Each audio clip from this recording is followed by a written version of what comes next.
ఇంటికి అనుకుంటారు. తాగిన కూర్చున్న తర్వాత ఏమనిపిస్తుంది, ఒక ఇంటికి పోతావు నువ్వు. ఇంటికైన తర్వాత అరే కూర్చున్నా రారా అంటారు. ఏముందిరే అరే నేను ఇంటికి పోవాలి రా అంటాడు. జనరల్ ఫస్ట్ అంటాడు ఆ మాట, లేదురా నేను ఇంటికి పోవాలి, బాగా దూరం పోవాలి రాత్రిపూట అంటాడు. అన్న తర్వాత ఏం చేస్తారు, ఏముండే ఒక్కటి తాగురా, ఒక్క పెగ్గి తాగురా అంటాడు. అంటే జరిగేదా ఉన్న విషయం చెప్తున్నాను నేను. ఇట్లా చెప్తేనే మీకు ఎక్కుతుంది, లేకపోతే ఎక్కది. ఒక పెగ్గు తాగురా అంటాడు. ఒక పెగ్ అనేది ఒక పెగ్ అయిపోయినాక అవుతుందా బండి? ఒక పెగ్ తర్వాత 2 అవుతుంది, 2 తర్వాత 3 అవుతుంది, తర్వాత బాటిల్ కొడుతుంది. ఇక అయిపోయిన తర్వాత ఏమంటాడు, నాకేంద్రా నేను మంచిగా పోతా అంటాడా అన్నాడా? చెప్పుడు మీరు చెప్పుడు. ఇంకా అప్పటికంటే ఎక్కువ కాన్ఫిడెంట్ వస్తుంది. ఫస్ట్ దానికంటే ఎక్కువ కాన్ఫిడెన్స్ వస్తుంది. నేను పక్కా వెళ్ళిపోతా, నాకు అవసరమే లేదు, నేను వెళ్ళిపోతా అంటే ఆ చీకట్ల ఎదురుగా లైట్లు వస్తాయి. ఎంత స్పీడ్ పోతున్నావు నీకు తెలుస్తుందా? నువ్వే గాలి ఉంటావు, నీ బండి ఎక్కడ ఉంటుందో నీకు తెలియదు. ఇక నీ మైండ్ పనిచేయదు. అదొక ఉత్తేజన సిచ్యువేషన్లో ఉంటుంది అన్నట్టు. అంటే చాలా ఎక్కడో ఉన్నట్టు అనిపిస్తుంది. ఇక నువ్వే నీకు ఎదురుగా దేవుడు వచ్చినా కూడా, లేకపోతే ధర్మరాజు వచ్చినా కూడా చల్ దుబ్బే అంటాడు. అంటే ఆ సిచ్యువేషన్లో ఉంటాడు. అప్పుడు మనం ఎట్లా నడుపుతున్నాం, ఎదురుగా ఏ వెహికల్ వస్తున్నది, ఎంత స్పీడ్ పోతున్నాము ఏం తెలియదు. పోతే ఎదురుగా వచ్చే వెహికల్ కొట్టేసుకుంటాడు, లేకపోతే స్కిడ్ అయి పడిపోతాడు. అయిపోయిన తర్వాత ఏమవుతుంది, కాలో చేతిలో ఇరుగుతుంది, లేకపోతే చనిపోవడం జరుగుతుంది. ఆ ఒక్కరోజు ఆ చేసిన చిన్న తప్పిదము ఒకవేళ కాలో చేత ఇరిగితే నీ జీవితాంతం మంచం మీద ఉండాల్సిందే. నువ్వు కష్టపడాలి, నీ పిల్లల్ని కష్టపెట్టాలి. అదే చనిపోయింది అనుకోండి, ఇక అయిపోయినట్టే. నువ్వు రోజంతా కష్టపడి కూలి పని, నాలి పని, ఇంకా ప్రైవేటు జాబ్స్ చేసి రూపాయి కూడబెట్టుకొని చిట్టీలు వేసుకొని, అంతేనా కదా చేసేది? అంతా ఇదే చేస్తున్నారు కదా. చేసుకొని ఒక 10 రూపాయలు సంపాదించుకొని, నా పిల్లలు నా లెక్క ఉండొద్దు, నా పిల్లల్ని మంచిగా చదివించుకోవాలి, నా లెక్క ఉండొద్దు, నా పిల్లలు నాకంటే మంచిగా ఏదో ఒక ఉద్యోగం రావాలని కోరుకుంటారు. కానీ నా లెక్క ఉండాలని ఎవరైనా కోరుకుంటారా? పిల్లల్ని కోరుకుంటున్నారా? ఎవరన్నా?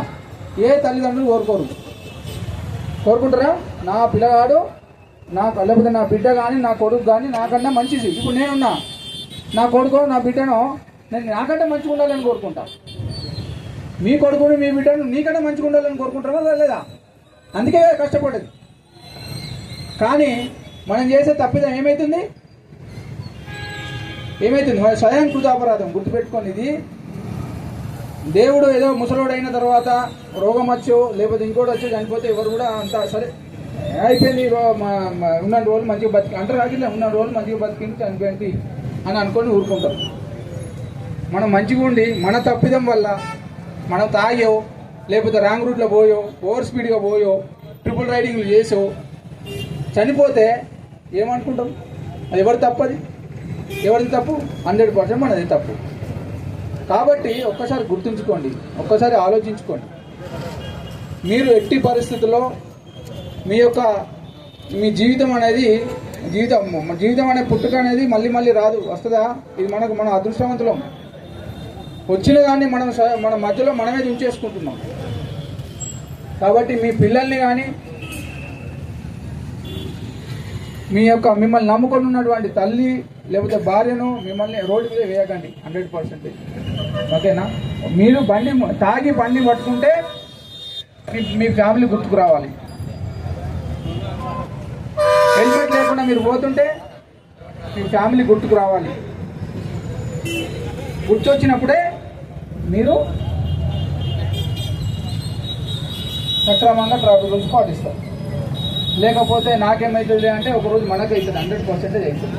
మనం తవ్వంటి ఎన్నో పేపర్లలో చూస్తున్నాం, టీవీలలో చూస్తున్నాం, లేకపోతే రోడ్డు మీద పోయేటప్పుడు ఏదో బండి మీదనో లేకపోతే బస్సులో పోయేటప్పుడు చాలా చూస్తాం యాక్సిడెంట్లు అయితే.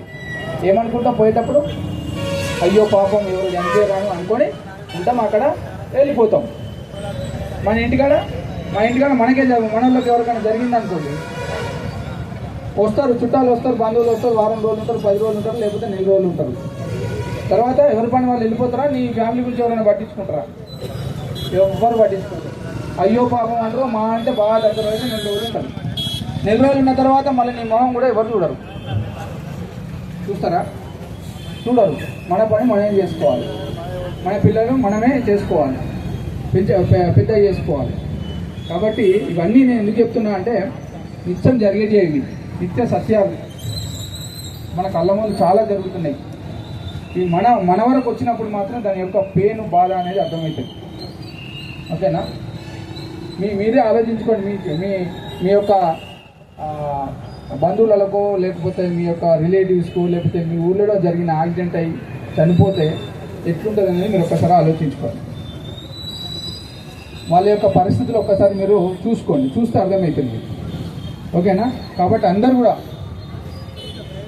వెహికల్ ఉన్న వాళ్ళు కంపల్సరీ డాక్యుమెంట్స్ అయితే కంపల్సరీగా మీరు క్యారీ చేయండి. ఒకవేళ దురదృష్టం కొద్దీ ఎప్పుడైనా ఏమైనా యాక్సిడెంట్ అయినా మనకి ఇన్సూరెన్స్ క్లెయిమ్ చేసుకోవడానికో దానికో దీనికో కావాలంటే 100% మనకి ఇన్సూరెన్స్ అనేది కంపల్సరీ ఉండాలి. మనం ఏం చేస్తారంటే ఇన్సూరెన్స్ను లైట్గా తీసుకుంటాం, అవునా కదా?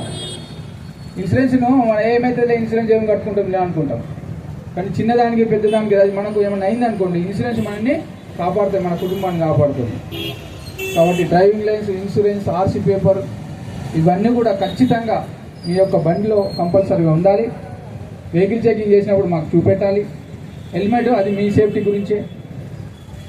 ఓ ఫోన్లోకి అయితే మంచిగా కవర్లు అయితే వేస్తున్నాం లేదా? ఒకటి కొంచెం అడ్డు కాగానే మళ్ళీ తీసుకొని అంత నల్లబడ్డది అని చెప్పి ఏం చేస్తున్నాం, కొత్త చేస్తున్నాం. కానీ మన హెల్మెట్ ఉంటుంది, అది మా పోలీసు వాళ్ళ బాధకు అది ఎట్లా ఇటు మొత్తం ఉండదు, మొత్తం కవర్ చేయాలి. అది బలిమీటికి ఒకటి అట్లా ఒక ఫోటోలు తీస్తే బలిమీటికి ఒక చిన్న చిప్ప పెట్టుకుంటారు. అది పోలీసు వాళ్ళకి ఇక్కడ పోగానే బాగా చిప్ప తీసి మళ్ళీ అంటే పోలీసు వాళ్ళ బాధ పెట్టుకున్నాను. మీకు ఫైన్ వేస్తే మాకు వచ్చేది ఏం లేదు, అది మీ గురించే. ఏది చేసినా మీ గురించే. అంటే సామధాన ఏదో దండోపాయం అంటారు కదా, పేద దండోపాయాలు అంటారు. ఏంటంటే ఫస్ట్ చెప్తాం, ఇది అదే చెప్తే వినకపోతే ఏం చేయాలి? ఫైన్లు వేస్తేనే మీకు గుర్తుంటుంది. తిట్టుకుంటారు కావచ్చు పోలీసు వాళ్ళని, మీరు తిట్టుకునే అన్నీ కూడా మాకు బ్లెస్సింగ్సే. అది మీ గురించి చేస్తున్నాం, మీ మంచి గురించి చేస్తున్నాం. అర్థమైందా? తిట్టుకుంటారు 100%, ఉన్న వాస్తవం చెప్తున్నా. కానీ ఎవరైనా ఫైన్ అయితే మెచ్చుకుంటారా? అది ఎవరైనా కానీ అటుపోయి నా మామ కూడా తిట్టారు, కానీ లోపల పోలీసు వాళ్ళకి ఏదో పని లేదంటారు, ఏదో ఒకటి అంటారు, తిట్టుకుంటారు. కామన్గా జరిగేది ఇది. కానీ అది మీ మంచి గురించి అనేది మీరు గుర్తుపెట్టుకోవాలి. ఓకేనా? మాకేదో ఇప్పుడు మీకు వేస్తే మాకు వచ్చేది ఏం లేదు. మాకు అందులోకి చాలామంది ఏమనుకుంటారు అంటే ఇంక ఇల్లు అపోహ, పోలీసు వాళ్ళు ఫైన్లు వేస్తే అందులోకి ఇల్లు 35 రూపాయలు ఏదో వస్తాయి అంటే. నేను కరీంనగర్లో చూసినా కాబట్టి నేను చెప్తున్నా, రూపాయి ఎవరికి రాదు దాంట్లో. మీకు ఫైన్ వేసినంత మాత్రం ఏముండదు, అదంతా కూడా గవర్నమెంట్కి పోతుంది. ఆ పైసలు కూడా మళ్ళీ ట్రాఫిక్ నియంత్రణకి సిగ్నల్సే కావచ్చు, కోన్సే కావచ్చు, వాటికి మళ్ళీ బడ్జెట్ ఇవ్వడం జరుగుతుంది. రూపాయి కూడా ఎటు పోదు. ఓకేనా? దీంతో పాటుగా ఇప్పుడు యాక్చువల్లీ ఏంటంటే మనకు ఏసీపీ సార్ కూడా వస్తున్నారు మీతో మాట్లాడడానికి, మన ఏసీపీ గారు, హుజురాబాద్ ఏసీపీ గారు. కాబట్టి అందరూ